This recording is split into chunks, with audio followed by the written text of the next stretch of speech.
I can always count on Mary. He dishes it out, he can take it. Yeah, he can. Well, he can't take it. He can dish it. He does dish it Welcome out. everyone. Great crowd. I take it this is all pickleball again? No, not that Who is one. not playing? Who does not play pickleball? See? Now, if there's some skiers, there might be a couple more that are coming. Yeah, we actually have more people coming, but we're going to start on time. Welcome to one of our political and cultural series tonight. Tonight we have Cliff Sobin. You all know him. And Cliff has returned from Israel. When did you get back? The 22nd? Or 21st of December. 21st for his security tour. And he'll give some insight as to what he saw there, but also some updates. And Karen Kolodny here is also a member of our, she just came back from Israel on a volunteer mission and spoke about it here a few weeks ago. So Cliff Sobin serves on the advisory board of Alma. Alma is a research institute in northern Israel that focuses on Lebanon and Hezbollah in the north. His previous books are Living in Hell. Living in Heaven. That's on your point of view. As I said, I have to be careful of Mary. All kinds of Freudian slips come out. Living in Heaven, Coping with Hell, which I enjoyed a lot. A book about the settlements in northern Israel, and then The Pivotal Years, which is Judd, you read that. It's like 1,400-page tome of history of Israel in the Arab world, 1966 through 77. Thank you for coming, Cliff, tonight, and we are live streaming. So, and we'll have some time for questions, and I may get some email questions too. Okay, right, I'm so happy I to will- stay as long as people have questions. And we have two of these books left. And even longer. Yeah, anybody purchases those books, the proceeds go to the Jacksonville Jewish community. So, with that said, this is a unique day. It's 100 days from October 7th.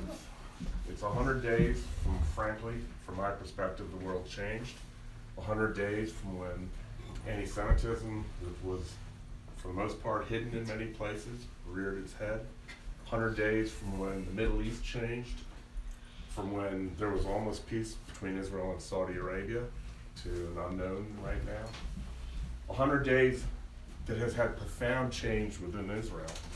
And quite candidly, 100 days has been profound change with me.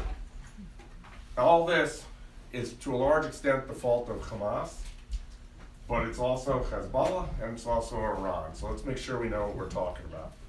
Hamas is a Sunni organization, terrorist organization that controls Gaza. It is the government of Gaza. It's been there since 2007. It won an election, and then the remaining people that opposed it threw them off a roof. This is what Hamas is, and it's controlled Gaza ever since. Hezbollah is in the north. Hezbollah is another terrorist organization. This one is Shiite. Usually the Sunnis and the Shiites don't get along, matter of fact, all the time, except when they're allied with Iran. And Iran has created an axis of resistance that's the Shiites with Hezbollah, the Sunnis with Hamas. You might have heard of the Houthis, they're Shiites too. The United States has had some issues with them and has tried to take out some of their capabilities, and of course there's Iran. Hezbollah, just so you have an idea, is 10 times more powerful than Hamas. Much more dangerous, if you can even make that kind of comparison. So, I decided that I wanted to go and get an idea of what was going on in Israel. So, after many discussions with my wife, not all of them went the way I wanted them to go. I went from December 11th to December 21st. Why did I go? 3 reasons. 1, sort of business, it's what I do. 2, friends. And 3, it was about myself. And the business end was, as Mary just said, I've written 3 books about the region. I have a newsletter that I get out everywhere between 3 and 10 days. I serve on Alma's board, which is on security issues. I meet with the Wyoming senators and congresswomen 3 times a year to talk about Israeli issues, and I do a lot of pro-Israel advocacy. So it's kind of a natural for me to go. Friends, I have friends, Julie and I have friends all throughout Israel, and when friends are hurting, you go to friends. And I felt the need to go. And another thing I felt the need is their news media is just like ours. They have on their news all the awful things. So they had with the American news all the marches, the pro-Palestinian marches, all the anti-Semitism, and it made them feel alone. And I wanted to go there to say, no, there's another side to what's going on in the United States as well. And there are positive things for Israel. Israel is not alone. And then I went for myself. Twice a year for the last 7 or 8 years, I'm in Israel, generally in the north, generally along the borders. Hezbollah operatives are taking pictures of me, and I'm taking pictures of them, and some of them are almost as close as Judd over there. It's a crazy world. It's Hezbollah across Broadway. And I've seen how the bases have increased and how all the things that they were doing, Hezbollah was ready to do what Hamas did on October 7th. In fact, there was a meeting between Hamas's leaders, Hezbollah's leaders, and Iranian leaders in Lebanon 1 month before this. And the only thing that Hezbollah is upset about is that Hamas beat them to the punch, because this was right out of Hezbollah's playbook. But I also went for myself for another reason. I actually just needed to find out whether I was bullshit with my pro-Israel advocacy or I was willing to go. And it's not like I put myself in danger, although people thought it, frankly. I come from Maryland. If you go to Baltimore and you walk around at night, it's pretty bad. But I needed to find out a little bit about myself. So I went. Before I went, though, I needed to find out a little information. Like, what do you do if the missiles are flying? So I called my friend Mary, who was up here. Mary made Aliyah, which means she's an Israeli citizen and an American citizen. And she was in Israel within weeks of October 7th, and she had been under missile attack. Actually, I don't know where Mary went, but every time Mary goes to Israel, Hamas sends missiles over into Tel Aviv. It's unbelievable. I was there a few days after October. A few days. In fact, I was on the phone with Mary when she was on the beach when the missiles came flying, and I stayed with her on the phone as she was running to a shelter. That's what life was like there. And I said to Mary, what do you do if the missiles come? She said, just follow the other Israelis. So that was pretty good advice. So I got on the plane and I went. I couldn't go on an American plane because United and American Airlines and Delta, they all stopped flying. I went on El Al. Much to my surprise, it was jammed. The plane was crowded.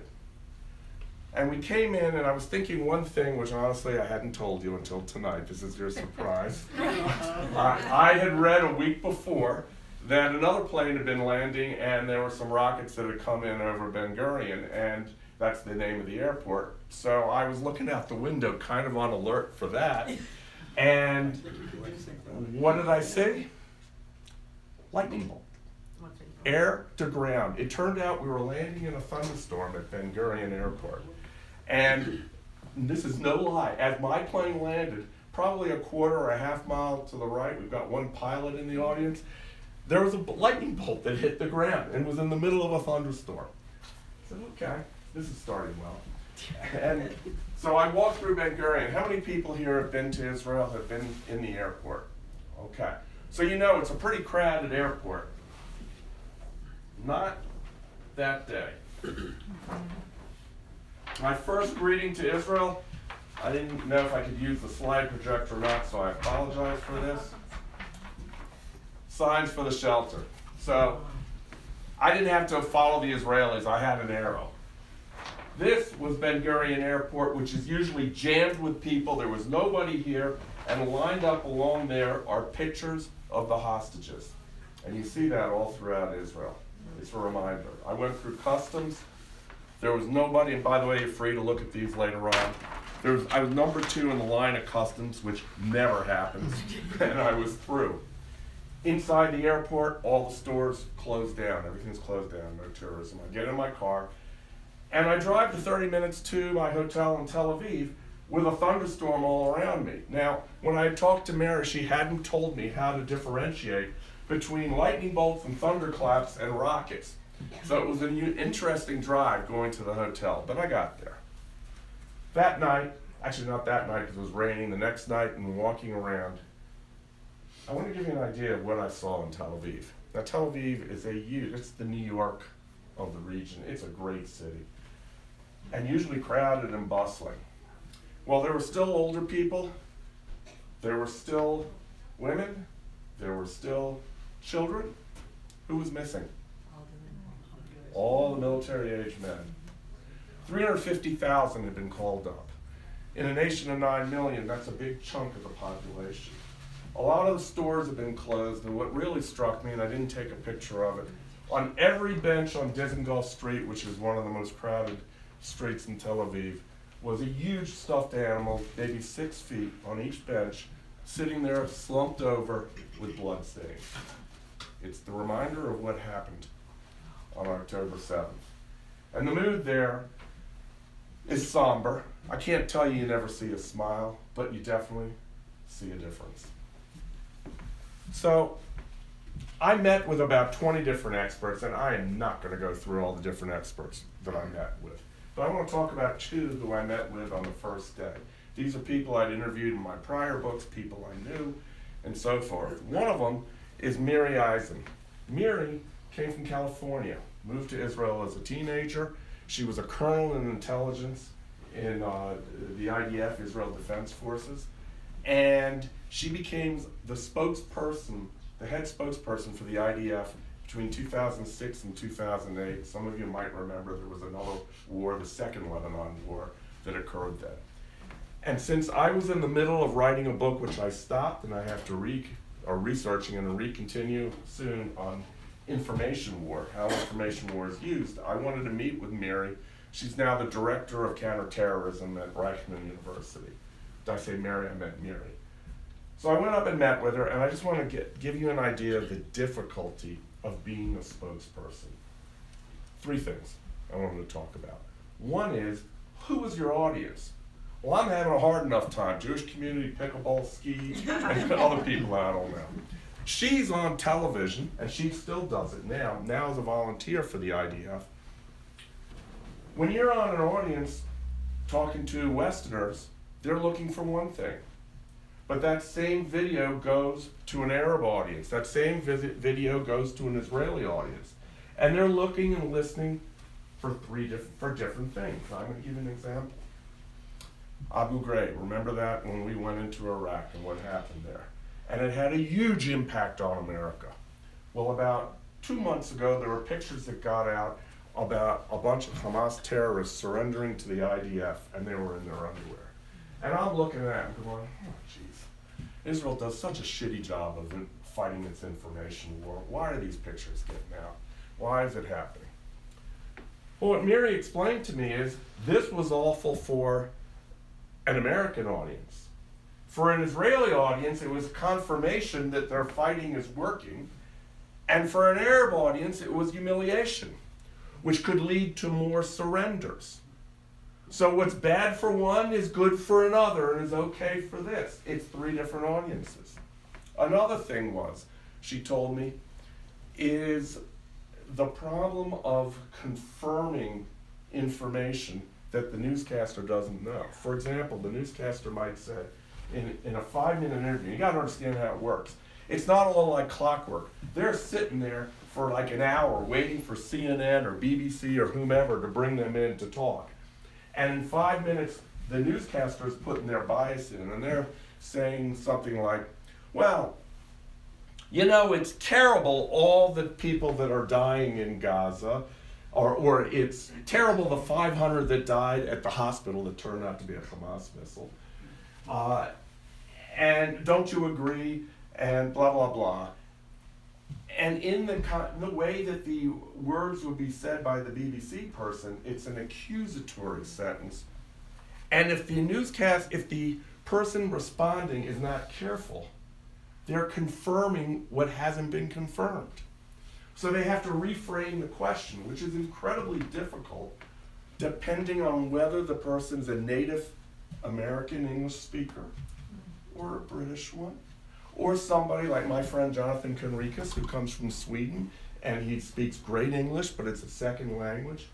When we are all here parsing every word, and the language and the questions are being asked under stress, and it's a time, you're sitting in a room waiting, you're on. And it's difficult to be perfect all the time. And then she explained another thing, the use of words. She will be interviewed on MSNBC, and she will be interviewed on Fox. On MSNBC, she says West Bank. If she says Judea and Samaria, she loses the audience. If she's interviewed on Fox and she says West Bank, she loses the audience. So you have to be aware of what station, who is listening to that on that audience, which group of people, confirmation bias, and then you screw up. And your screw-ups get then quoted in little snippets. And while all that's going on, the TV station is showing its bias by showing pictures and underlined things and so forth that are undercutting what the broadcaster is saying. And they see it. Imagine trying to do that all at once. So there are huge difficulties in what's called public diplomacy. The other expert I met with, I'll be very quick about, his name was Jacob Nagel. He used to be the national security advisor for Netanyahu several years ago, the chief guy, and then he became the father of Iron Dome. Everybody here heard of Iron Dome. And we talked about several things, but I'll just tell you briefly. One, the problem with taking down missiles is not so much the technology for taking down a Hamas missile coming over, it's money. It cost Hamas $5,000 to $10,000 to build that missile to shoot, or the Houthis. When America knocks down a Houthi missile out over the Red Sea, it's $1 million interceptor taking out a $10,000 rocket. The economics don't work so well. In Israel, the genius of Iron Dome is several things, but one of them is the rocket only costs $50,000. Israel doesn't have enough. They have enough for Hamas. Hamas has about 15,000 missiles. Hezbollah has 150,000 missiles. Israel has enough to deal with Hamas's missiles. But the exchange is still kind of shitty, and they need more. So another assembly line is being created. They're created in both Israel, and they will soon be in the United States. Also, Israel's working on lasers. But that's 3 or 4 years away. Lasers to knock down missiles, knock down UAVs. Because right now, again, the trade-off. I can go to the store and get a little UAV, or a big one. It costs me next to nothing. And it can have a bomb on it, it can have a camera on it, all this shit. And you need a $50,000 missile to knock it down. Not a good economic trade-off. Laser is, but the problem is you've got to keep the laser on the target for 2, 3, 4 seconds as it's going across to burn out the target. That ain't easy, especially in the rain, 3, 4 years away. I was there and they did the beam, the iron beam. They call it the iron beam, and there are a lot of people talking. I talked about this with Nagel. If you look on certain press, it's a year away. Nagel says, no way. It's not a year away. But I thought that they actually used it when we were there. No, it's not being used other than an experimental basis. It's not being used sufficiently to knock stuff down. Huh, okay. There are other things that are being used, but not that. And then the third thing was that Nagel said is, he kind of confirmed what happened. Hamas came across on October 7th, and at that time, nobody knew if that was a concerted action between Hamas and Hezbollah or what. And there was a big movement in the cabinet to go after Hezbollah first because they are the more dangerous one. Nagel was in the room on that. He kind of confirmed to me that happened. And he also said something will have to happen with Hezbollah. It cannot stay the way it is now. But he did say something that was a little bit interesting. He said, we're not counting on the Americans to do anything with Hezbollah. Yes, it's nice, the 2 aircraft carriers now won. We're counting on the Americans to do something about the Houthis. Now that was a month ago. Finally starting to happen. The next day is when I got permission to see the IDF 45-minute video. What the IDF did was they created several days after this nightmare a video composed from GoPro cameras on terrorists that had been killed and the cameras were covered. They were wearing them. Dash cams, CCTV cameras that are you use for security. You might use for security out here. You might use for your child's nursery. Telegram, or Hamas, put a lot of film that they had that they boasted about. Then they took down when they realized it wasn't real good propaganda several days later. And also phones. Phones from the terrorists, phones from the victims. And they put together a 45-minute video, and there was a lot of discussion about whether it should be released or not, and they decided not to be released to the public. But they were going to release it first to Western journalists so that they would have an objective view of what happened. And then it came to, they released it for politicians to see. And then for some experts, and I got permission to go see it. Julie was concerned because she was worried it was going to have a lasting impact, and in many ways it did. So I went to a base in northern Tel Aviv. I had to, got a little hassle getting in. I was supposed to have my contact there, he wasn't, but my friend Jonathan Conricus drove up with 7 experts from Georgetown University from the Anti-Terrorist Center, and I didn't know it, but it was me and those 7 that were going to watch the film, and he looks at me, says to the guard, he's fine, and I got in. When you go in, you have to turn in your cell phone, because they don't want any pictures. I'm a lawyer or ex-lawyer, and I had to sign a 3-page document with 8-font print that I didn't read a word, so I have no idea. No idea what I signed. And then I went into the room, and they talked to us about it first.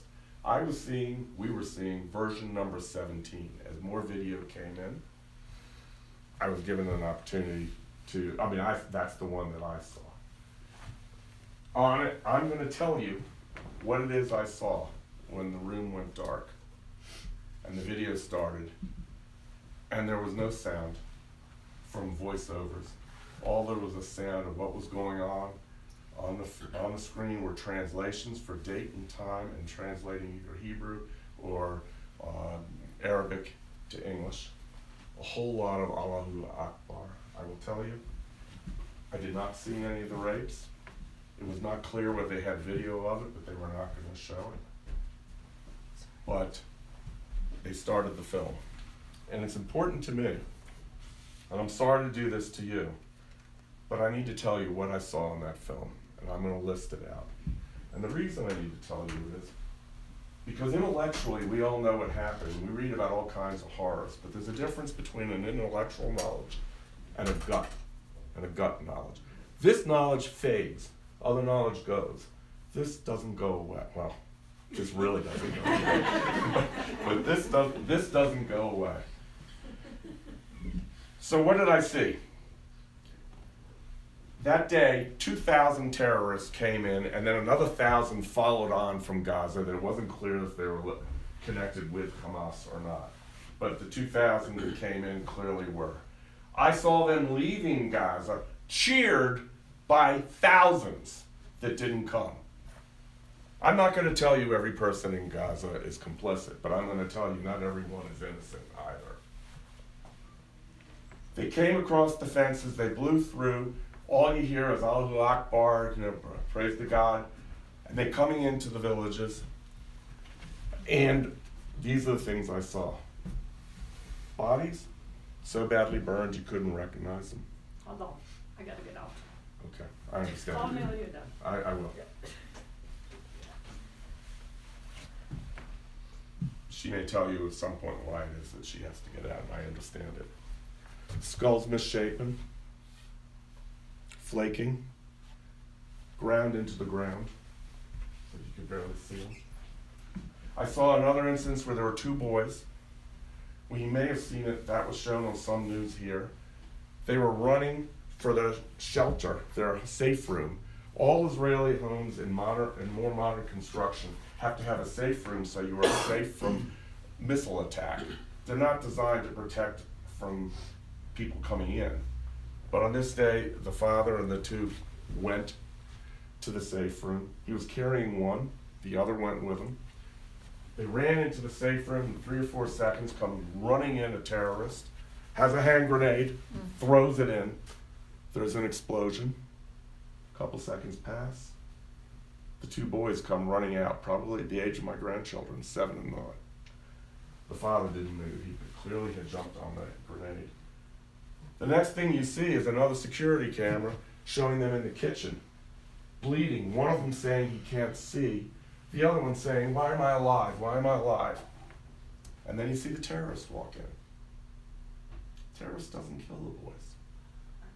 What he does, he goes to the refrigerator, opens it up, looks for something good to drink, pulls that out, tosses it, finds something else, looks at them, walks out. What happened to the boys? I don't know. You see audio. This you heard through news, many of you, but it was unbelievable listening to it. You hear audio of a terrorist bragging first to his father, then to his mother, that he killed 10 Jews with his bare hands. And it wasn't so much what struck me what the terrorist said, but it was the parents extolling his virtue and how wonderful he was. Not everyone in Gaza is involved, but there are certainly many that cheered what happened on. I saw innumerable scenes of young men and women trying to escape and just being mowed down. I'm going to tell you, it was a hunt. That's what I saw. It was a hunt. I saw in one scene dozens of bodies piled up, and it had been clear that explosives, probably an anti-tank missile, had knocked people out at the Nova concert, and they were just concentrated and they're just in piles like that. I saw homes burned with people in them. I saw film without the homes being burned and just the terrorists seeing people walking in and taking them out. I saw terrorists inside people's homes shooting directly into the safe rooms, really low, so they could get the people hiding that was in there. And it wasn't just the terrorists I saw. I saw the pictures of the people hiding, trying to escape from their own phones. I saw a line of temporary toilets, just like you would see at some outdoor festival, and that was the Nova Festival. And terrorists came upon them and started mowing down through the toilets for anybody that was hiding. And at least one man and woman were in there hiding, because I saw again their phones. And then I saw where they were, and I just saw blood. I saw a highway of death. You've again seen some of these films where cars are driving, trying to get away, you or me driving, and all of a sudden bullets coming in, shattering the windshield, and the driver losing control, crashing into another. Along that highway of death were hundreds of cars, and people had been dragged out, and clearly some had been violated, and some left in the cars. I saw, and I can't read it without this, I saw piles of bodies and these animals searching through the bodies for those who were alive to shoot them, and hearing instructions on their radios from their leaders saying, use one bullet only to shoot them in the head. Don't waste ammo. Another officer, off-site, off the look of the film, said to another terrorist, bring the body that you have there back, because we're going to crucify that body in Gaza. The body, it was dead. I even saw, I don't know why I'm putting this in, but it just shows you how craven they were. A dog in the midst of all this horror, just trotting along, not knowing anything. They take a shot, hit the dog in the shoulder, it's stunned, and they watch it a little bit, and then they mow it down. No caring for any kind of life. And then I saw a person, I'm not sure alive or dead, and two terrorists standing around him. One standing, old Allahu Akbar business, another with a garden hoe, smashing down, trying to take the head off of that body without success. Two more. On another scene, I saw a very large knife another body on the ground, not clear, alive or dead. I've never seen a decapitation, now I have. I've never seen a head roll on the ground, now I have. This is what was going on all over, pardon my language, the fucking place. And then the final thing that I want to tell you about the horrors, not the final, that I saw, was a girl that was dead in the evening. They had gotten control, the IDF had gotten control of the area. It was in a big tent. She was naked from the waist down, her genitals burned, her head misshapen, you couldn't see. Her parents and other loved ones trying to figure out if it was their daughter. Somebody said, look at her tattoos. And they looked, and there was relief for a moment. It wasn't their daughter. But then now they had to search the next body and the next body to find their daughter. And whose daughter was she? That's what I saw. That was the dead ones. Now the live ones. People were being kidnapped and thrown into the back of a truck, pickup trucks like cordwood. Women were being pulled by their hair and dragged to go places.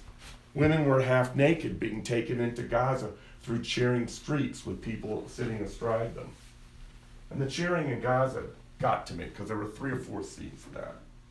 That's what I saw. Documented were 139 deaths. That's what they told us, 139. Both the bodies and in the act of dying. 1,061 died, 61 more died that day. Many more horribly than that. Now coming out in the news, some women raped and having their breasts cut off in the process while that was going on. No woman that I know of survived the rapes that were left out. But there is now concern that some women that were raped have been taken back into Gaza. And there's even concern now that some may be pregnant and how they're going to deal emotionally with that, if they can ever get them out, and the physiological issues of them in captivity. So I have to tell you what it was like when the lights went on. There was total silence in the room. I was shocked, saddened, but quite candidly determined that things like what I'm doing today, I'm going to keep doing. This is not my first group I've spoken to, nor my last. And the writing, because this is the kind of thing that can't be forgotten. Because my mom was a Holocaust survivor. My mom was in Austria the day the Germans came in, and she was made to clean the streets. She survived, but what I saw was Jews being hunted just for who they were. And quite candidly, it wasn't just Jews, it was anybody that was there. There were some Thai people that were taken also that you probably heard in the news. Didn't matter who it was, but now I know what it's like. All this happened.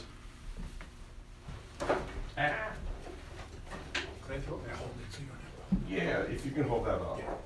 All that happened in that region of Gaza. Excuse me, are you finished with the details? Should I tell you? Yeah, about you could have it. This be easier for you. Yeah, that'd be great. So this whole region within a several kilometer area, this is south of Tel Aviv. All this happened in Gaza. But that's good for the moment. I'll take that back. Now, the next day, or the day after, the days kind of merged together, I went to meet a friend of mine more in the north, who actually was chief of staff of the Gaza division when I went a few years before this happened, and he left. And I won't go into my meeting with him now, but I can answer questions. But on the way, I wanted to see a place called Atlit. I've been in Israel like 15 times in the last 7 years, and every time I want to go to Atlit, I never go. Today, that day I decided to go. Why? There were 2 things. One, minor interest. It was the place of the last Crusader fortress before the Crusaders all left over there. And there's a fortress out on a promontory. Now it's a secret Israeli base. It's not so secret.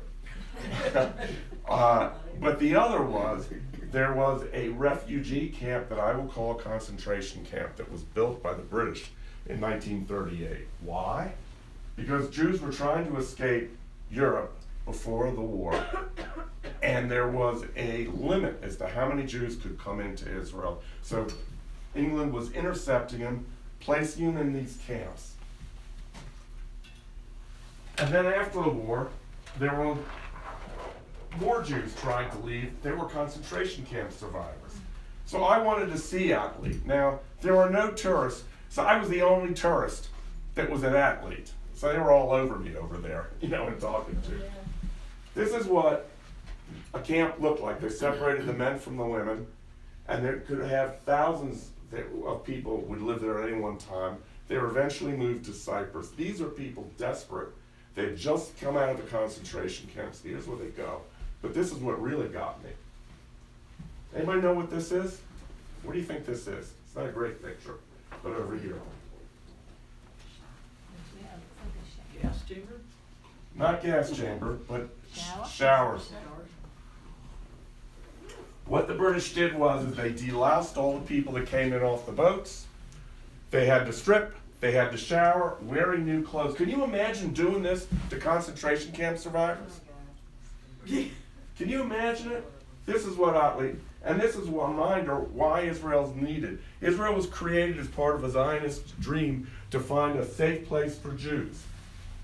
And this was a really good reminder of what happens when you don't have your own nation. Ask the Kurds, ask the Maronites, ask all people that are picked on by a larger group. Did your mother go there? No, my mother was hidden in a hospital in Belgium for 2 years. She had to pretend that she was ill. Her father was taken to a labor camp. Her mother was taken to Auschwitz. Her father died. Actually, I don't need this yet. Okay. Her father died of a heart attack several rooms away. And including one time my mother had to go out on a windowsill, out around, because the Germans would do sweeps through the hospital to find Jews that were hiding. She had to stand on a ledge outside her room in order to survive. I tell you, there's a lesson with my mom. There were so many questions I didn't ask that I should have asked, and she's passed away since. After that, I decided I wanted to go north to find out what happened. Remember, Hamas, 15,000 rockets, does all this, but they took their plan out of the Hezbollah playbook. And Hezbollah is in the north. They basically control Lebanon. I spoke in July. It's much more complicated than that. But basically, they're the only armed group of any significance in Lebanon, correct? Amal's from Lebanon. That's why she had to walk out. So I wanted to see what was going on there because, here we go, and I apologize for this one because it got fuzzy. I screwed up on that. You see the red line? That's my bad writing, but that's a 5-kilometer line back from the border. Here's Lebanon, here's northern Israel, here's Syria and the Golan Heights. 5 kilometers back, Israel evacuated everybody. 60,000 people. 23,000 alone from Kiryat Shmona. How many live in Jackson? 12?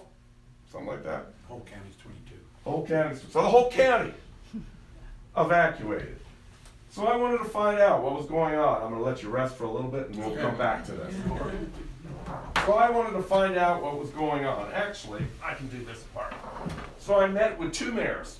I first met with the mayor of the Northwestern Council, which is for kibbutzim that are up along this line right here.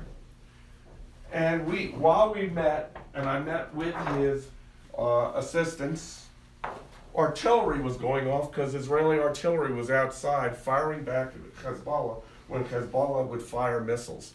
By the way, so I don't forget, in 3 months right now, Hezbollah has fired 2,000 missiles into Israeli territory. This isn't just a little deal. This is a huge deal, what's going on. While I was sitting there... Can you show the maps to the live camera? Sure. Hello, live camera. Here's a fuzzy map. Do they see it, or should I get closer? Judd, are you looking at the live? Let me see. It sounds amazing. I think that's probably gonna be good. Okay, so while I'm there, you have to understand when you're in Israel, Mary has one, lots of people do, everybody does, you have a missile app. So when missiles are coming, it tells you the location and an alarm goes off. You can set it for the whole country, you can set it for a location. So, we're there, and all of a sudden, everyone, including mine, missile app is going off. Because there's missiles coming in. We all sit. They're Israelis. Mary said, do what the Israelis do. So we all sit, and we talk. And they tell me about, in 3 phases, they evacuated their villages, and they were able to get each village, each kibbutz, to a different hotel where they would stay. 300, 400, 500 people in a particular hotel, and have some semblance of normally. But I was curious, how's everybody doing? What are they, and so forth. And I needed to talk to some individuals, but before I left, they showed me a video. The video was of Kibbutz Menara. Kibbutz Menara is up right here at the tip, sort of right in here, right next to the border. Camera 2, right up here. Kibbutz Menara is right in direct line sight of Hezbollah. And Hezbollah is using a weapon now that Israel has no defense for. Not one of the 150,000 rockets, but they're using anti-tank missiles that have a direct line of sight that they can fire. And they can fire directly into somebody's house. And I'm watching a video that Hezbollah put out showing an anti-tank missile with its target, a red target, on a house in Kibbutz Menara. They fire, the missile goes, poof, the house is gone. Then I see another one that they're aiming at, and I see several soldiers running from one set of trees to another, and they're aiming at it, but the soldiers were too quick because the anti-tank missile is kind of slow, and nothing was fired. By the way, today, another anti-tank missile doing the exact same thing fired and hit the house of another person that lives there. The man that was there was doing work on the agricultural farms, trying to keep, what are you going to do with a farm animal when you've evacuated? And his mother refused to leave. Both of them were killed 5 years earlier. The mother had said on television that she was really fearful because they were exposed to whatever Hezbollah would want to do. Her premonition came Cliff, true. Sherry Brownfield texted that her family is from Kibbutz Menara. Oh, really? That's where she grew up and spent summers, and her cousin is the IDF liaison, and her uncle's been evacuated for 99 days. Yep, that's pretty much it. She's a JHJC member. See, they're all nice, comfortable at home, but I'm showing these wonderful pictures to them. Thank you for listening. Yeah, you've got some people on live stream, so. So I next went to the mayor for Kiryat Shmona, and I'm going to show the live stream people first where it is. Kiryat Shmona is right here at the tip. It is a development town, which means it was settled mainly by Jews that came from Arab countries after 1948 when they were kicked out of those countries. Hundreds of thousands of them kicked out of those countries. Right here is Kiryat Shmona. And my going through it, I had always developed a philosophy. Whenever I'm in Israel, I will always buy something in Kiryat Shmona because it's a very poor town. They first show me a place in the building where we met where Hezbollah rockets had destroyed stuff in 1999, and it still had not been repaired. They didn't have the money. We then went down to their shelter underneath where I met with the mayor and a bunch of his assistants. While we're there, the radio went off, and somebody explained to me, because everybody started looking at it, there was a UAV buzzing overhead, and they were trying to track. That UAV actually had an explosive on it and took out a house later on. I was offered an opportunity to go look at it, but we didn't have the time. And the mayor explained to me the problem he had. He didn't think he was going to get evacuated. 23,000 people living there. In fact, the IDF said, pardon me for saying this, the IDF said Beirut's going to get evacuated before Kiryat Shmona will. Well, that tune changed several days later. And he got 12 hours notice that everybody had to be evacuated. But they hadn't planned as well as the Northwestern Council had. So their people are not, and where do you put 21,000 or 23,000 people? 21,000 eventually evacuated. They've been spread out through 200 places all through Israel, with not a whole lot of regard for who goes with who, if you've got accessibility issues, whether it's accessible. And then think about this. I talked to the director of social services. You got people in troubled homes, or maybe they're wife beaters, and so forth. And they're being monitored, petty criminals. And what happens? They're now in a room with the husband, the spouse, maybe the kids, eating together when they do eat. They can't even do laundry. Kiryat Shmona had to buy laundry machines because you can't do laundry at hotels or wherever else. They'll do sheets. And they were explaining to me what their problems are. Now, maybe not the same problem as starving to death, but still a significant problem and a loss of sovereignty in the area. And they weren't clear how they were going to do it. And what they told me at the Western Galilee and Council, and what they told me in Kiryat Shmona is nobody is going back as long as Hezbollah is there. The status quo of October 6th is done. Not just because of the missiles, but because what Hamas did to the people in the communities within a few kilometers of Gaza. Nobody wants that happening to them. Nobody wants that happening to their children. Something needs to be done. I heard that over and over and over again. I also went to the Dan Carmel, a 5-star hotel in Haifa, which is about 20, 30 miles from the border. Julie and I stayed at the Dan Carmel a year ago. Nice place. Now, Kibbutz Dan, all 500 of them are there. You walk in, totally different place. There are cats, there are dogs, there's bicycles, tricycles, toys, mass pandemonium throughout the place. And I met with my friends Sam and Haviva, who I'd interviewed for one of my books before. And we went to a quiet place. Didn't stay quiet, the kids came. But we went to a quiet place and we talked. Sam and Haviva moved to Kibbutz Dan in 1967. Where is Kibbutz Dan? Kibbutz Dan is right up here, right on the border. First you guys, then all you guys. Right up on the border at the intersection of Lebanon, Syria, and Israel. Okay? And they were 19 when they went there. And they got there a few weeks after the 67 war, when Israel pushed back pushed back the Syrians and took over that region in the Golan Heights. And they wanted to live on what was called then and was called today, and you can read it in my book, the periphery. It's really the outskirts of Israel. And they wanted to build a community. They moved there, they moved in together, they were 19 years old, they were not married, they were living in sin.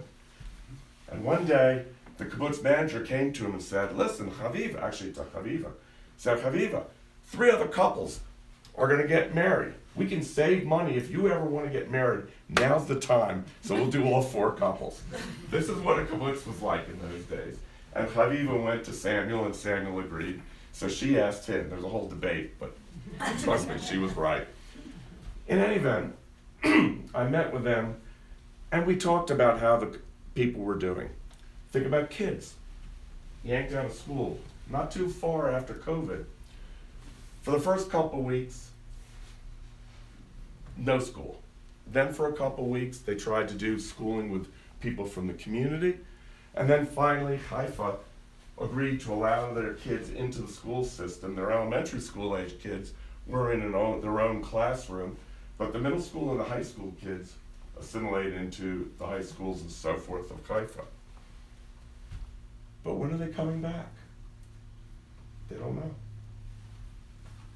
Will they ever come back? I said to Sam and I said to Haviva, are you guys going to go back? And Sam said, absolutely, I'm going back tomorrow to try to get some clothes. And Haviv said, you're doing what? She says, I don't know if I'm coming back. I'm too scared. I don't want my grandchildren who lived on the kibbutz to go back. Not as long as Hezbollah is on the border there. And the reason I keep pounding that home is, we all know what's going on with Hamas, but there's a lot more that's going to be happening up north with Hezbollah. Not just for the benefit of Israel, but as we've talked about, for the benefit of Lebanon. Lebanon is held captive. After I left there, and by the way, the kibbutz is called Kibbutz Dan. The hotel's called Dan Carmel, so now they call it the Kibbutz Dan Carmel. They've taken it over. I decided I wanted to go to Kibbutz Dan. I go to Kibbutz Dan twice a year. It's a place of heroism. It's a place that in the 6-Day War, 13 older guys held off 200 Syrian soldiers while the IDF was busy elsewhere. And I walk the placements, there's a whole wheat field. I've made Julie get her feet muddy. We've walked there. I love the place. This time, it was a little different. I walked in, I drove in with my friend Sarit Zahavi. Sarit is the controller or owner, CEO of ALMA, which is the security organization in the North that Julie and I support. Long, good, funny story about how we met. But anyway, we went in there, we drove in, sandbags everywhere, blocks at the gates, because remember, that's how Hamas got in some places, through the gates, they blew holes. There were soldiers and there was the rapid reaction force. We drove in, we came around, they looked at us, checked our IDs, yeah, you can come in. We came, there was a concrete barrier, we drove around it, parked, and Sarit and I got out. And by the way, by now I got a problem. I gotta pee. Because everywhere you go in Israel, the first thing they do is they give you coffee. And it's a Turkish coffee, and I'm 69 years old, and the two don't mix real well for longevity. So we get there, and I'm already thinking about it, but it's a big open area and a guard shack, and I don't want to be an idiot. So, okay, I'll hold on. We're behind the concrete barrier. Hold it. Not yet. I was almost going to, but not yet. We're behind the concrete barrier when a soldier comes running out to us. Move real quick. I said, why? He said, you're in direct view of Hezbollah and the anti-tank missiles. And the anti-tank missiles had already hit a couple places in Kibbutz Dan. And by the way, for the person that emailed in, I forget the number, I think it's 86 out of 150 or 200 homes in Menara, in Kibbutz Menara. The person's written in, 86 have been hit. Probably more by now. So we go running around, and now I'll show the picture. You can hold it up, but let's show these people first. There's me. There's the wall that I was behind. There's a soldier from the Rapid Reaction Force that was came from Kibbutz Dan, and another soldier, and you can't see it. There's another frickin' cup of coffee. Say, Cliff, how many IDF soldiers are on the border there? I don't know the number, but if I were guessing, it would be 30, 40, 50,000. I mean, a significant force. But there was more in Gaza, which I think, well, we're good for I'm going to hold this for a moment. Okay, well, just step back right to here then. I love this. I told my wife I might ask her to do it, but you're doing a great job. I don't know the exact number, but it's tens of thousands. But when I was there, to be honest with you, I saw a lot of soldiers at the McDonald's. I mean, it's unbelievable. The fast food joints are loaded with soldiers. We drove on roads that we were supposed to be on. It was okay. But I didn't see a tremendous amount of soldier presence, but I didn't go to the direct border and that was really one of the weird things. I walked the borders. I mean, I literally walk. If the border's right here, I'm right here. And now I couldn't walk within a mile of it. 2 miles, really. So I don't know the exact answer. But what's also important about this is, if you can show over here too, you see these mountains? You may or may not have heard reference to something called Sheba Farms. This is something that was made up by Hezbollah. I won't go into all the details about it, but they want it back, even though it's not Lebanon's. It's really serious, but they want it back. Why do they want it back? Look, it's the high ground. You can't give up the high ground, not with what's going on here. So this guy, this is the soldier that lived there. He had made Aliyah, moved to Israel 6.5 years ago. He came from an African country, I can't remember where. I'm so freaking frustrated because I taped every one of my interviews, and that one I screwed up my taping, so I don't have the interview. And it's one of the interviews that hit me most. He talked about how he wanted to come and build a community just like Samuel and Haviva. And he came to Kibbutz Dan because it's out on the periphery. And he had started a business there, and it was thriving. And his wife was with him, and they had 4 kids. Now their 4 kids are back at Kibbutz Hotel Dan or whatever at Haifa. He's telling me, I'm willing to give my life for my country. I'm willing to give my life for my community. I am here for good. But my wife's not coming back here. She won't come back as long as Hezbollah is there. Would any of you expose your 4 kids? But meanwhile, his wife's life is a living hell. They have 4 kids, 1 through 9. If I lived with my wife, with our 3 kids growing up, in one room for a month after month after month, I wouldn't be here talking today. Okay? They're about ready to be divorced. I felt like I was a marriage counselor. And he's trying to decide how to get both things, reconcile both things, and they're impossible to reconcile. So I left there kind of depressed. After seeing, you can take it down now, after seeing the kibbutz at the hotel, I felt better. After being at Kiryat Shmona, I felt worse. The Western Galilee Council sort of had a shit together, but what I really got was, it is a barren place. There's a kibbutz Hanida that Julie and I are involved with I couldn't go to. There's a place for all you pickleballers. Julie and I put in a pickleball court at a school for people with special needs. It's empty and all the kids with special needs are no longer there. So we had one more stop on the trip. We left Kibbutz Dan and we went a few hundred yards across down the road. While we're going, I see on the hillside above Kiryat Shmona a missile hit. Don't think of anything of it. And we go to Gideon's house. Now his kibbutz had been evacuated, but Gideon's a tough guy and he's not leaving. So we sat down. Sarit was being interviewed on a Channel 7, an Israeli station. So she needed 30 minutes of privacy. Gideon and I went out on the deck. And it's like a canvas deck above, really pretty, just a regular house like you would see in America. And he's a tough guy. He's a former Israeli colonel. He spent 12 of his years interrogating terrorists that were captured. I didn't want him interrogating me. I didn't like that, but he was a nice guy. He then went to South America. He was hired by somebody in the United States to try to rescue their son that had been taken by some group. I don't know if it's a narcotic group or a terrorist group in South America. He failed. He found out the son was dead, came back, and now the family is negotiating with him to try to recover the body. This is this guy. Tough guy.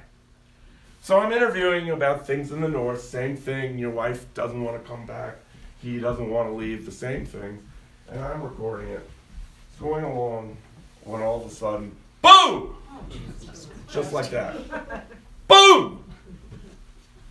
And then the third one, I kind of jump a little. I am literally stirred but not shaken, is the best way I can put it. But he's sitting there just like you, calm as a cucumber. And Mary told me, do what the Israelis do. So I said, shit, I'm not going to let him see I'm a wuss. So I just kept interviewing. Boom! Boom! It's going. And then I'm starting to understand the different sound of when something hits and when Iron Dome intercepts. I later found out at Kibbutz Dan, where we had just been sitting, they were filming everything right above. I'd just been there 15 minutes earlier. That story I didn't tell Julie until I got home. So the question, what were the booms? Was that the, Missiles coming in, Katyusha missiles coming in from Hezbollah. so you hear when they're taking off or when they're hit? And When they hit, maybe when they're coming over, but really you hear them when they hit and you hear when Iron Dome intercepts. Okay.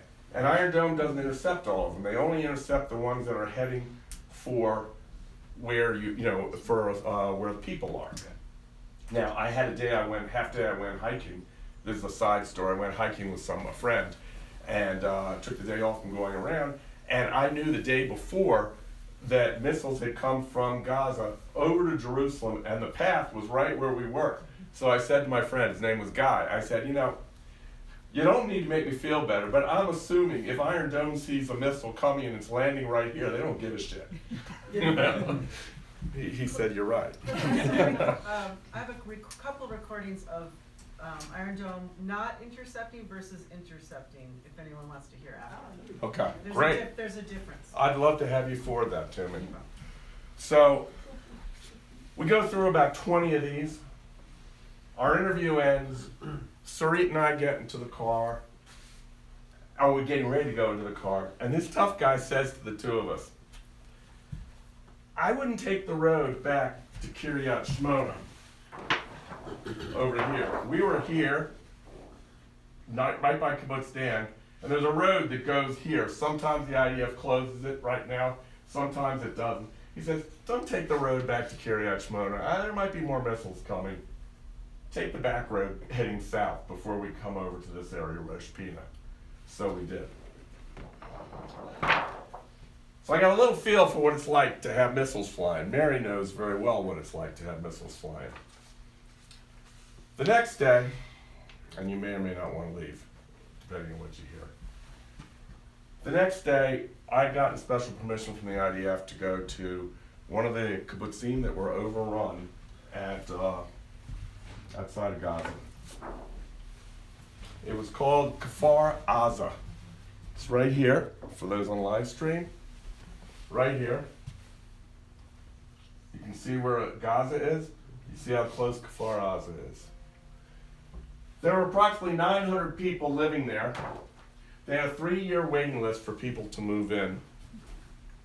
And it was a thriving, socialist, left liberal kibbutz, anti-Netanyahu, very pro-Palestinian rights and all that. They hired Palestinians from Gaza. They were everything that you would ask for if you were on the left side of the equation. I don't think they are anymore. Their days started when a paraglider came from Gaza, came into the kibbutz. Nobody knew. And then the motorcycles and the all-terrain vehicles and the other vehicles, 100 terrorists in total, came into Kfar Aza. I was required. That's why not everybody here, but a lot of people here saw my jackass picture of me in a helmet and a flak jacket. The IDF required that I wear that. At that time, I looked like Michael Dukakis having just gotten down from the tank, but I wore it. And let me tell you, those helmets are really heavy. And we went to the kibbutz. Meanwhile, again, there's Israeli artillery firing outwards. And the IDF minder that was with us, and it was a group of me, 2 other guys, and then Sarit and 2 people from her organization. It was weird. I knew him. Israel's like Jackson Hole. Everybody is 1 degree removed. How did I know the guy? 4 years earlier, he had escorted me into a Hezbollah tunnel that had come from Lebanon and come into Israel. Same guy. He remembered me even, because I was a jackass then too. And we started going through the kibbutz. And we went through the kibbutz. At first, it didn't look like anything had happened. And then we went to one house that was burnt down, and there were bullet holes. And then he started explaining. They had intelligence where every leader in the kibbutz lived. Every person, the 22 or 24 people in the rapid reaction force lived. And that's where they went first, to kill them. They also knew where the armory was, because that's where the long guns were stored, because somebody in their infinite wisdom in Israel had decided, even the border kibbutzim, they don't want the rifles in people's homes for the rapid reaction force, because they're scared that the gun's going to get stolen. In fact, in Israel, this may have changed now in the last 90 days, more Arabs have guns than Jews. It's not what you normally think, but that's the case. And they set up ambushes, and they mowed people down trying to get to the place. Then they went to the area where the kids 20 to 30 years old lived. And I call it the pathway of death. This was just part of where the homes were destroyed. This is what each and every home looked like. You see markings on them. Can you see them over here? What are the markings? When IDF soldiers went in, there was the number of their unit. They said the number of fatalities inside, whether they were residents, whether they were terrorists, and also whether the building had been cleared of all booby traps. Every building. I saw bullet holes, marks from hand grenades, marks from God knows what, plenty of marks of some blood. Walked through glass, walked into these things. A lot of them were marked. I don't have the sign, but Mary put it out on something where they list the names of the people that were killed from that house. 67 or 69 people from that kibbutz were killed. Many women raped.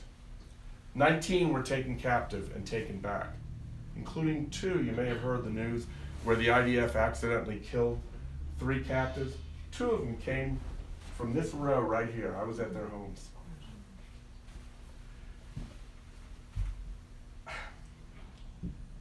The pictures that I saw several days earlier of the IDF hit me here. But somehow this hit me even more. I'm a person that likes to walk the land and at least see the history of what happened. And the history here, knowing that only 2 months earlier, the craziness that was going on, seeing the safe rooms and seeing the bullet holes in the safe rooms, seeing the burnt out areas, hearing stories of people trying to escape, somehow got me like nothing else. And then a woman came. She lived in one of these homes with her boyfriend. A hand grenade was thrown in, and her boyfriend jumped on the hand grenade and saved her life. This was the first day that she could come back to get her personal effects. I didn't take a picture of her, I just didn't think it was right. But it's just unbelievable. Then I went with Sarit, and this shows you how there's only 1 degree of separation. Her niece and husband or boyfriend, I'm not sure which, lived at this kibbutz. But they were visiting Sarit on October 7th. And so they didn't have to deal with this. But it was personal to Sarit. And I went into their home with Sarit because they couldn't go back. They just literally couldn't go back to try to get some of the things that were meaningful to them and to take them back and put it there. So unlike at the film, I left there a little shaky, a little sweaty, a little weak-legged, and those that know me, that doesn't happen to me. And with a feeling that I'll never forget of complete violation. You know, well, I'll say this in a little bit, but just complete violation. And then I did something stupid. I took a picture of me in the helmet and the flak jacket and sent it to Julie. I got so much shit. You said you were only going to be in Tel Aviv. No. But it was a feeling I'll never forget. We went from there, we went to another town called Sderot, saw scenes of that. One of the guys I was traveling with happened to be in Israel on October 7th, heard something was going on, and we went down the street where he showed me where he saw bodies and where he saw the things that happened right there. Businesses all closed. And then we split up. Me and 2 guys went one way, I'll tell you about that in a minute.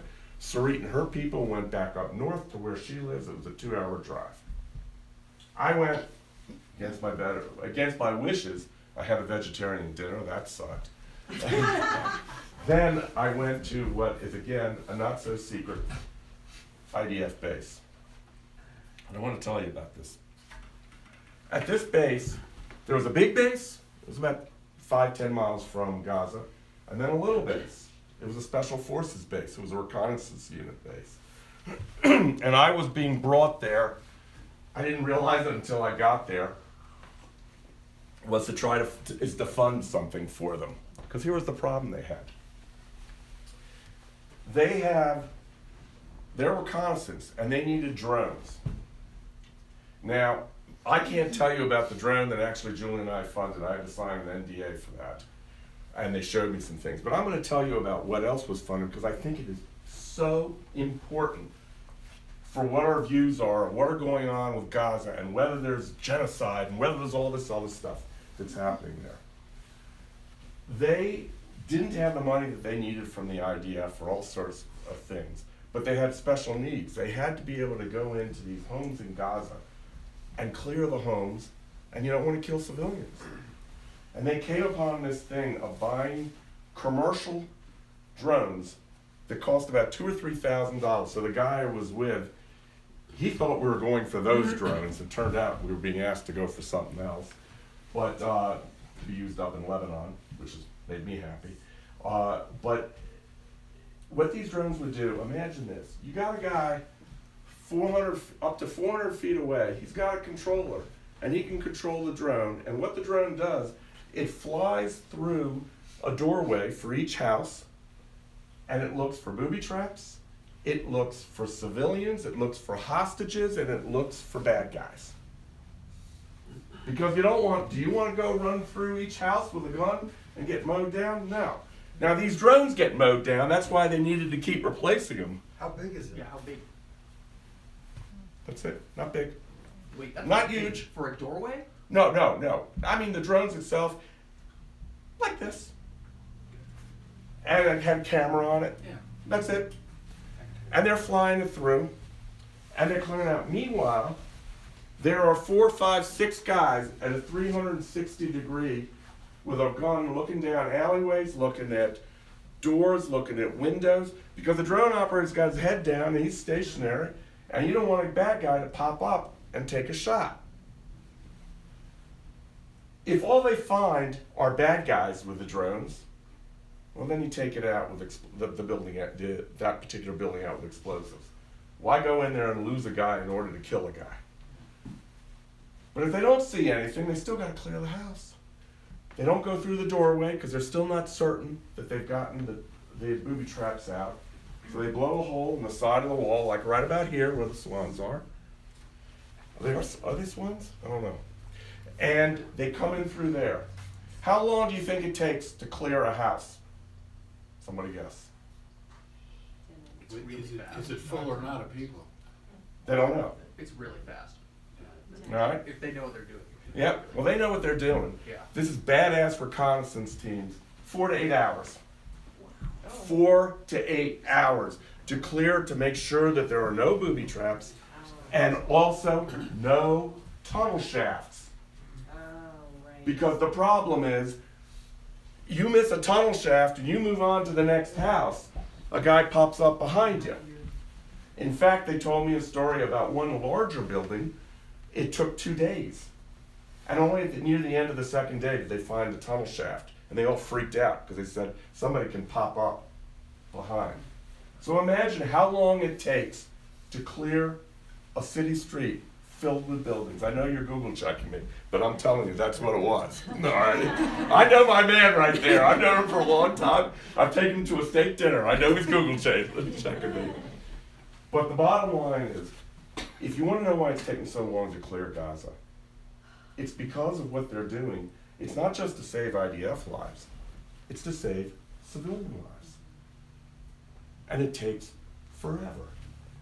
And these guys were the epitome of what you look at, like big muscle. You should see the base, little base. It's got big exercise yards. If you've seen Zero Dark 40 or Lone Survivor and all that, it's just like that. Even a volleyball court, they're not allowed to play volleyball now because they don't want anyone to get hurt. But it was inspiring. These guys were so into their mission. I never heard one anti-negative, pejorative word about Arabs, Gazans, or anything. It was about saving lives. And it was important that they do this. Then I went outside, and outside there was a big grill, probably 30 feet long, and civilians from the area had come in. They were cooking meat and chicken and so forth for all these guys. I couldn't frickin' believe it. I had a goddamn vegetarian dinner, and I wanted to join it. But it was inspiring. And so I went home. I went back to Tel Aviv, drove back to Tel Aviv. I got back to Tel Aviv, and on my way, my missile alert went off. Where Sarit was headed, a missile had hit. Or there was a missile alert. Whether it hit or not, I don't know. So I started calling Sarit when I got back to Tel Aviv. She had gone with her person in charge of the administrative functions of her office, another guy in charge of their social media, and her. and the person in charge of the administrative functions was driving. 20 minutes from where they live, he got a call from his daughter. His daughter's best friend and somebody he knew very well had just died in Gaza. He had turned off the road, broke down crying. Somebody else had to drive. That's Israel today. Everybody is connected. Everybody feels the pain. So the next day, I came home. Drove to the airport, got on the plane, started wanting to pound away on my next newsletter that I write because I do it every 3 to 10 days. So I bought internet. Lo and behold, I discover 30 minutes after I left, big rocket barrage hits towards Tel Aviv, another rocket barrage towards the Ben Gurion airport where I just was. They missed me. So I got home. So takeaways, almost done. First of all, the concept. The IDF had a concept that part of it was embraced by all of Israel. They were accepting the unacceptable. Think about Broadway again. Would anybody here accept a terrorist organization that constantly tells you that they want to kill you right on the other side of the street, equipped with guns, missiles, anti-tank missiles, and so forth? It's unacceptable. But the IDF had grown accustomed to it, people had grown accustomed to it, and they looked at capacity versus capability. They didn't think Hamas had the capacity. They knew Hezbollah did, but trust me, from walking the borders, Hezbollah could have come across the border anytime they wanted before October 7th. But they didn't know that Hamas would have the capability to build hundreds of miles of tunnels and develop all these systems and so forth.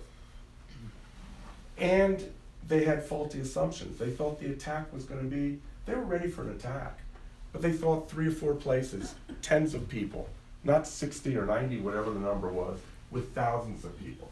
And I talked to my friend, and remember I said he was high up in the Gaza division, and he went through with me, he was an inspector.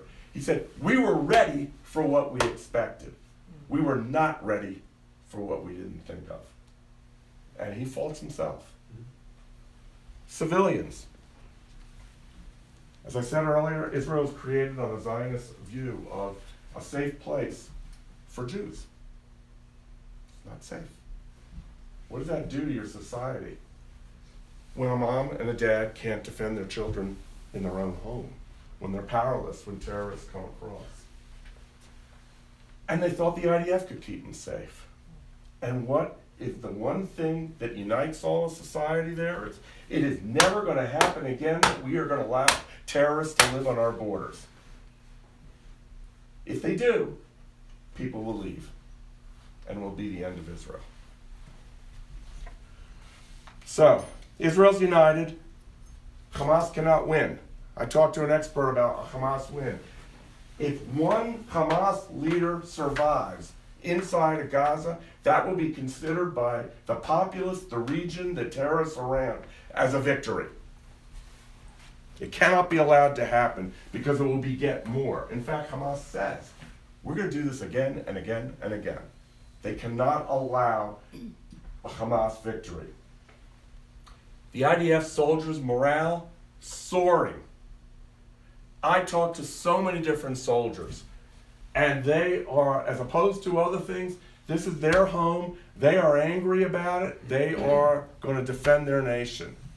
It's time to take out the terrorists. In fact, 90 battalion commanders wrote a letter, I think it was about a week ago, to the chief of staff saying, to Netanyahu, do not stop this until we end the terrorists in Gaza. The economy is burdened. 3 things: tourism, construction, and agriculture. Tourism, I'm talking about you with Julie to go, but it's going to be a little bit. We're still working on it. Construction, everybody's drafted, although some people have been let go. And agriculture.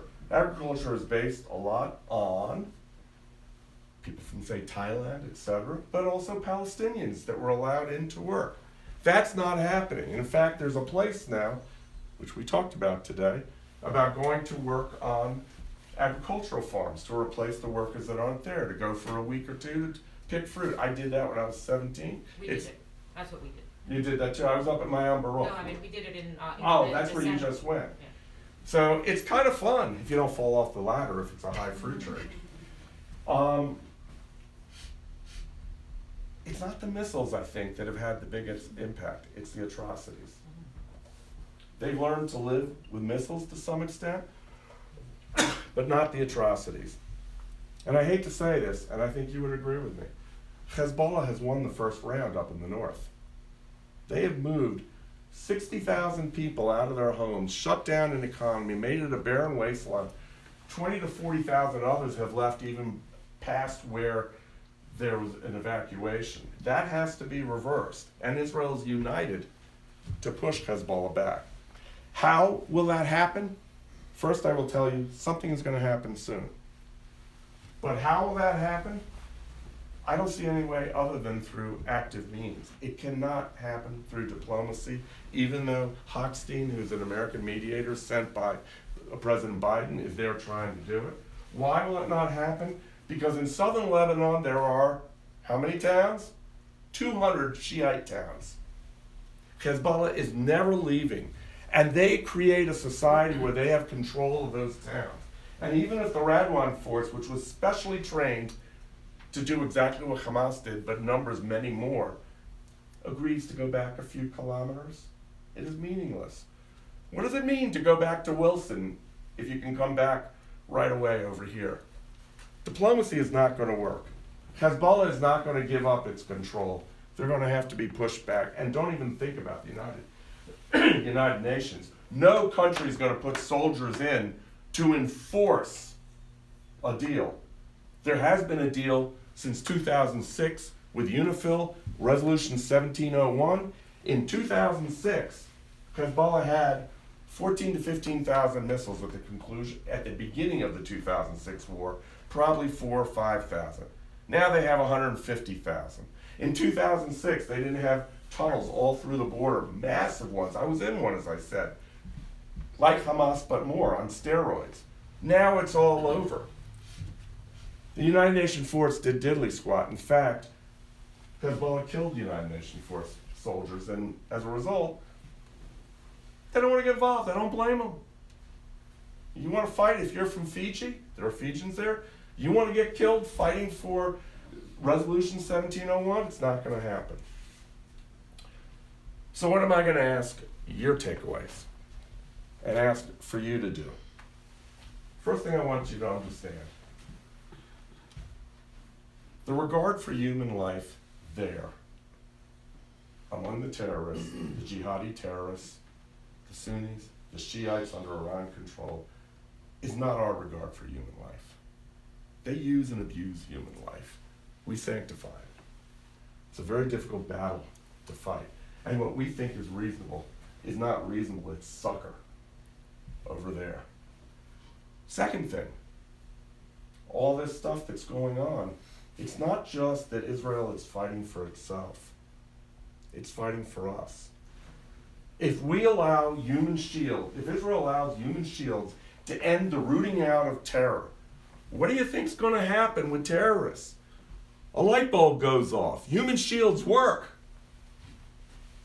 And we're the great Satan. Israel's the little Satan. They're coming after us. Israel's survival's on the table. War's a terrible business. Hamas intended what it does. And I can talk to anybody you want after this discussion or in other days about the whole issues about civilians dying in Gaza and so forth. But there is a huge difference. Hamas intended to kill. It does Israel no good to kill a civilian. It's the worst thing for Israel because it stops them because of the international pressure from doing what they need to do. The other thing is, Hezbollah is the big problem. Hezbollah is the news for the future. And that's where the region is going to blow up and something needs to be done. And I think Israel's going to do it. And it's going to come as a shock to most Americans because they don't hear about it. Don't let it be a shock to you. And here's what I'm going to ask. I don't have the answer for the information war that's being fought. Israel's made to look terrible in the news. Now, some channels worse, some channels better, some days better, some days worse, but it's made to look terrible. And Israel makes mistakes too. But when you hear the news, you gotta look at what the motive is of the newscaster and what's being left out and what makes sense. And I've been studying information war, and the real deal with information war is not just quality, it's quantity. It's how many people know the truth, how many people will speak to others. I don't have the answer, I got an A answer. My answer is writing my newsletter, informing, speaking to groups. I ask of each of you to think, what's your answer? I will tell you, if you speak to one person who was not here and tell them 20% of what I said, you have doubled my effectiveness. If that person speaks, so with you, so with you. It doesn't matter if it's a 15-year-old or a 50-year-old in government. I don't know who it's going to affect the most, but what I do know, if we sit and look for the answer, that's no answer. It's all incumbent upon us to provide an answer that Israel survives, that terrorism is destroyed, and that there is a truth than what is being purveyed out in the news. So, stay informed, donate, write, do whatever you want, just do something. Thank you.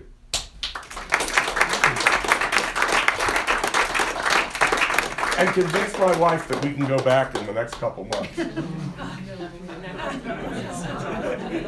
I believed everything you said until that. If you have any questions, I'm happy to take them now, take them later. I've got so many questions, I don't know where to start, but if you want to get every single Hamas fighter, which I agree with, how do you know if a 30-year-old Palestinian in Gaza City is a terrorist or not? How is that clear? Is it not? How do you figure that out? I mean, there's a lot of 20-year-old. I can't answer with perfection. The first thing I can say is if they're in a tunnel, they're a terrorist. And if they're popping out and shooting, they're a terrorist. Yeah. You're not going to get every soldier. Now, I think, without total knowledge, but I'm pretty certain, that the IDF has a pretty good idea of the 2,000 that came across and the other 1,000 that weren't actually Hamas soldiers that came across. That they know. In fact, I shouldn't even say this, but at Kfar Aza they gave me, remember the George Bush deck of cards? They gave me a deck of cards, of pictures. I think the real issue there is they got to get rid of all the leaders. All the leaders. There can be no vestige of control. You're not going to get rid of every last soldier. And they know who they are? Oh yeah, they know. They took one off Lebanon. Yeah, they took exactly what Amal just said. Just about 10 days ago, they knocked out probably the number 3 in Hamas, who was in Lebanon, who actually was thought to be the one that actually did the planning for this. They also, by the way, knocked off the head of the Radwan force, which is Hezbollah. Remember, you got Hezbollah up here, you got Hamas down here. So it's a long, hard slog. And think about what I said about going building by building, and you got the whole problem of those that have been kidnapped and trying to, that's a priority. It is a slow process, and meanwhile soldiers are dying, and what annoys the hell out of me is this concept of going faster and find better means and so forth. Well, what do you say if you're the mother of an IDF soldier that because of those better means, he's dead? It's not easy. Gaza is a built-up area. No army has ever had to fight under those conditions. Yeah. Just the U.S.'s position confuses me because they know more than what you're telling us here today. They know the real story, but yet they're out there trying to push Israel to go to ceasefire and to negotiate and do all that stuff, which we know is not the answer. So I have made a determination in my writing, in my newsletter, in my public speaking, I'm not going to take a political stance because I will lose people. Just remember the story of the West Bank versus Judea and Samaria. I'm invariably going to lose people. But I will say this, different countries have different priorities. I understand America's priority. I understand Israel's priority. They don't necessarily mesh totally, but they mesh some. And that's kind of all I want to do in a public setting. Okay. I think it was so disheartening when you said that the cheering of the people witnessing all these atrocities. I still cannot get my head around it. And even, you know, with Auschwitz and the Holocaust, I mean, what is it in the psyche that anybody thinks that's ever okay? And what do you do about that? Like, you get rid of all the leaders, but you still have that mental, I don't know what to call it. My own view, and I've done some reading on it, some people, you know, my view of the quote day after, and I think it's really hard. All the people that want to know the day after, well, I don't know what the day before is going to look like yet. All right, so it's really hard to decide the day after. But I do believe there's a real opportunity in Gaza. As terrible as what's happening, and by the way, I don't believe the numbers. I'll talk about that privately or collectively. But as terrible as what's happening, and even one death is a terrible thing that doesn't need to happen, there's an opportunity. Gaza was supposed to have an international airport, all sorts of money put in until Hamas took over. There's an opportunity to reverse it. If you think about Singapore for a minute, what the hell does Singapore have? But it's thriving. Gaza's got the seacoast. It's in a place where people can thrive, especially if a lot of money comes in. Do I think Israel should control it? No. They need to have the means to get in there to prevent terrorists from growing back for a period of time. But I do think that there's an opportunity. And I'm sorry, I got off. What was the question again? I think Cheering. The cheering. Yeah, so there's another thing that's vitally important you need to understand in Palestinian life. It's education. Their education systems have been designed to teach the killing of Jews and especially the destruction of Israel. And remember, Hamas was not about a two-state solution. They had no interest in it. Their only interest was control of Israel, to take over for a fundamental Islamic thing. They're very much like ISIS. Very much. If you think Hamas, think ISIS, and it's a very close thing. ISIS wanted all the Arab world and maybe worldwide. Hamas just wants Israel. Just wants to control that for the moment. But it's education. To what extent did our tax dollars funnel through the United Nations arm Hamas? Because they're getting, $1.5 billion a year, which I don't think is getting spent on food. Well, I forgot the numbers because I also lobby. You have to remember, at one point, our money was going to the Palestinian Authority. Let me not address Hamas for a moment. The Palestinian Authority. There was something called the Taylor Force Bill.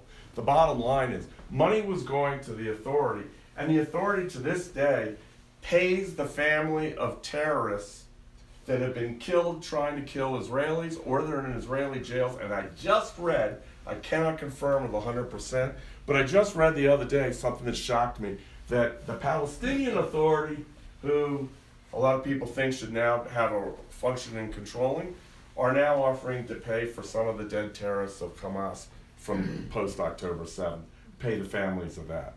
I can't confirm it, but it wouldn't surprise me. So, in answer to your question, I think the real sin of the UN is UNRWA. The UN has a whole division for, I'm losing the word, for people that have lost their homes and so forth. Refugees. Yeah. And then they have another division for Palestinians. Right. The division for regular refugees, everywhere the number goes down. And the Palestinian refugees have gone from several 100,000 to 5 million plus.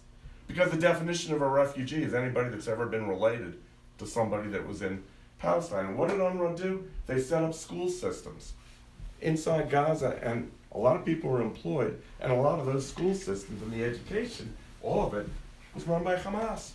So they were kind of complicit. So where did American dollars go? It never, my understanding is, it never got funneled directly into Gaza.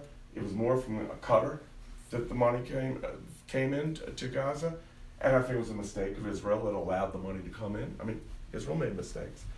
But the real problem is our funding of the UN and allowing our money to fund some of this stuff inside Gaza, and it funded hate. And it's backfiring on us, yeah. Did you hear views on Netanyahu? Yes.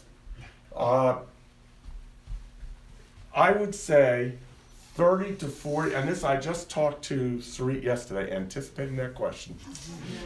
So I asked people when I was there, but now it's a month later, so I wanted a current piece. And then I heard about a poll earlier today. 30 to 40% of Israelis would like to see Netanyahu gone now. 30 to 40% still support Netanyahu. And 30 to 40% no longer support Netanyahu, who once did, but don't think the time is right for him to be gone. And now let's talk about the time right. How do you have an election when your country's at war? And what Sarit told me yesterday was very interesting. She said, I think there'll be an election the moment the IDF says it's safe to have an election. She said the local community elections for the communities, elections were supposed to be already, they were put off. How do you have an election when you've been evacuated? You can't. And I do want to give you this thought about the North. Again, the difference between the North and the South. The South had all the death for the moment. Well, they had some death, but nowhere near in the North. But the South knows Hamas is going to be gone. I can tell you now, it doesn't matter what America says. Hamas is going to be gone from forever from Gaza. The question is, how do you get rid of Hezbollah? Right. So the people in the South, they're going to go back as those that can deal with the horrors that happened in their homes. They will go back. The North, they don't know when they can go back. And what Sarit told me today, and others told me something different that nobody is, but what she told, yesterday, what she said was, those with money will find somewhere else. Those without money, once the subsidies that they're getting from the Israeli government are done, and by the way, this is costing a hell of a lot of money, they're gonna have to go back. They're not gonna have a choice. But you're not gonna have people that can run businesses and so forth, and it's gonna be economic ruin up there. So it's a problem. And the only solution is pushing Hezbollah back. This was my topic 6 months ago. Pardon me? Just nuke them, don't send them back. Just nuke them, yeah. Just, I won't give away anything personal, but Amal lived in Lebanon, in Beirut, Maronite, Christian Maronite, and she saw what Hezbollah does. Iran has sort of held back for now, Mm-hmm. Using some of their proxies, but not really using Hezbollah. What you have sort of very much hinted at is that Israel will next go to war with Hezbollah. Yeah. That seems like something that might push Iran into direct conflict with Israel. It might. You're right. Is that a risk Absolutely. worth taking? Absolutely. The problem is, when a bully pushes you and you can't stay in the playground anymore, and now you can't stay there, what happens? No, let me finish. If you're 5 kilometers back, it becomes 10 kilometers, and it becomes 15 kilometers. You are completely correct. The monster behind it all is Iran. There's no question about it. The question is, who goes after Iran? I don't think Israel's capable of doing it. America won't do it. And the only other answer is cutting off the tentacles. Now, hopefully, a way can be found, because Hezbollah has some need to survive also. If it's weakened, the Maronites are going to come after him, maybe even the Sunnis. So it may just require a physical push. I don't know. But I just know that something has to happen, because otherwise Israel, I will tell you this straight up, Israel's days are numbered. The moment a terrorist entity is on its borders and forces it to lose sovereignty over its unquestioned land, days are done.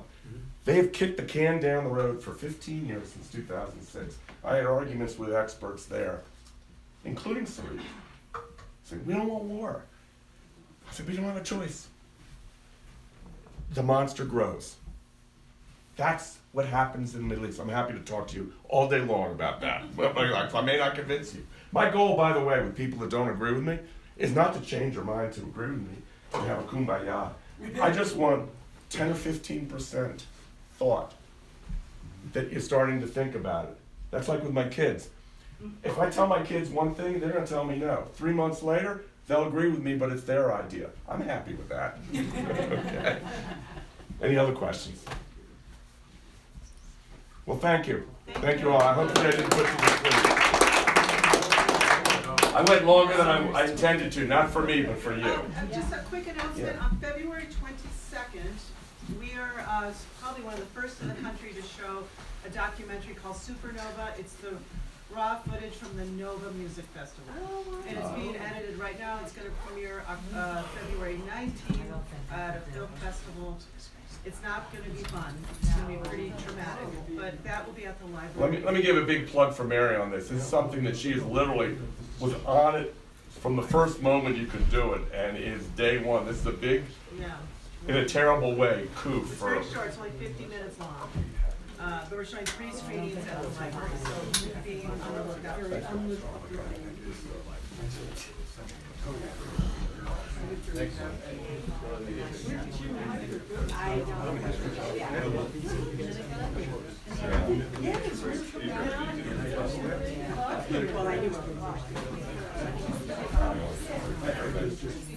But I can't. I knew from your question. I knew.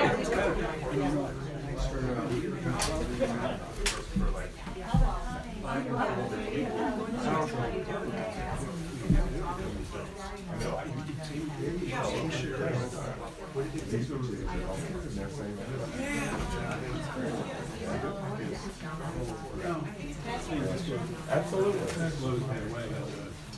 I actually can send you the slides. It won't be as, it won't be as fuzzy. I'll be happy to. Yeah, I'll send you, I have a whole, I normally do this as a PowerPoint presentation with pictures, but I wasn't comfortable how it was gonna work. Thanks. Yeah.